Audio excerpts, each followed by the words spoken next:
Chris and I are both musicians. I studied classical music in North Texas, and Chris was an opera singer, correct? Yeah. And so we have a strong background in music and strong opinions about music. I don't know how much different this original music is from the original Japanese music from the first time, because I never really got to hear that, because I was always the music we made here. But from what I'm hearing so far, I absolutely love it. It's in many places a full orchestral score with real leitmotif and really real musical themes that really engage you in what's going on. And then in some scenes it'll go to like a totally different genre of music, like when you show up at Bulma's at Dr. Brief's house, and it's like this tiki, you know. Oh yeah, it's really, it'll switch genres in some places. It's very appropriate music for the scenes. It has weight to the scenes that have real gravity, and it fits in with the dialogue really well. And that's extremely important, because the dialogue can be very serious at times. You know, there's goofing around, but it can be very heavy. Someone's dying or someone's getting killed or whatever. And I'm sure Chris has a lot more to add to this as well.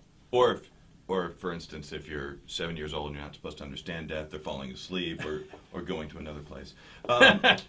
It's what the score what the true story with the music is, that we don't have to make a decision as to whether to use it or not. Like it was never hardly on the table as to whether we were going to use the original music or not. We just wanted to use it. Yeah. Like we don't have to guess as to whether the Japanese wanted to be a certain way, and now it's just there. And I kind of speaking in circles here, but what's cool about the music now is that there are moments of silence. Where the actors really get to carry the show, instead of the music trying to force people into feeling a certain way about a scene. Well, then what's really cool is, like, you'll have the actors acting, and you know they're doing their emoting, and it's really great, and it's quiet. And then when that orchestra creeps in, all of a sudden it's just like being in a major motion picture, when it creeps in and just supports that and just adds weight to what has either just happened in the scene, what's happening in the scene, or even foreshadowing. And so on many levels it adds so much depth, and it gives your ears a rest from constant sound, so that when it comes in you really want it, you want to hear it. It's like, you know, not eating a candy bar for a long time, and then if all of a sudden you have one, it's really, really good again, as opposed to just your senses being bombarded with sound and doinks and whistles and stuff. It makes it a fun cartoon, an epic cartoon, and a deep cartoon all at once from different scenes. And I don't know, I can't say enough good things about Dragon Ball Z Kai. I'm so excited about it and so thrilled about it. I want to tell everybody about it, and I just think it's going to be the definitive Dragon Ball Z, because you're really going to get that pure manga story without the extra fluff, which is enjoyable. I mean, I like the extra fluff too, but if you say, hey, what's Dragon Ball Z about? Watch Dragon Ball Z Kai or read the manga, you know. If you want to watch original Dragon Ball Z, you can get a bunch of extra stuff. It's cool. It's fun. There's a lot of posturing, a lot of fighting, a lot of yelling and screaming Mark heads off. But you know, this is cooler. What's interesting is that this is the first time that we're truly getting to get excited about Dragon Ball Z in the same way that people who knew of Dragon Ball Z before we worked on it, right, were excited to find out that it was coming to America. Yeah.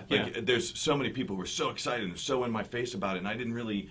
I mean, honestly, I really didn't know as much about it when we first started working on it, and now I'm like a giddy fan. It is absolutely fun, because nobody ever gets a chance.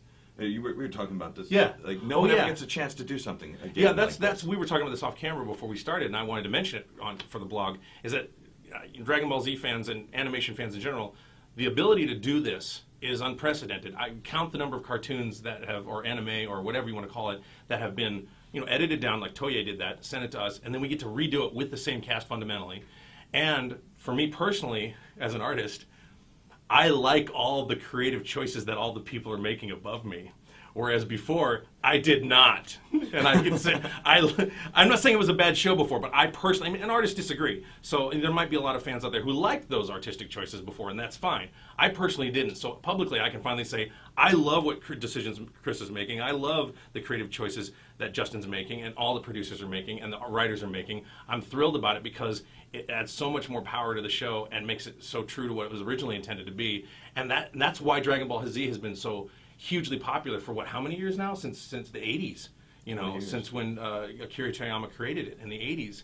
And so I'm giddy about it. You're right, because and what I was telling Chris, I was like, I've seen so much Dragon Ball, I've been around it so much that it's hard for me to get emotionally excited about it when I'm watching it again, you know, for like watch back video. I'm like, yeah. But now when I'm hearing the new performances of the more seasoned actors, and I'm hearing some cast changes and stuff, and if it's giving me goosebumps and I've seen it a bunch, I guarantee you it's going to give fans, and especially people who haven't seen it, goosebumps.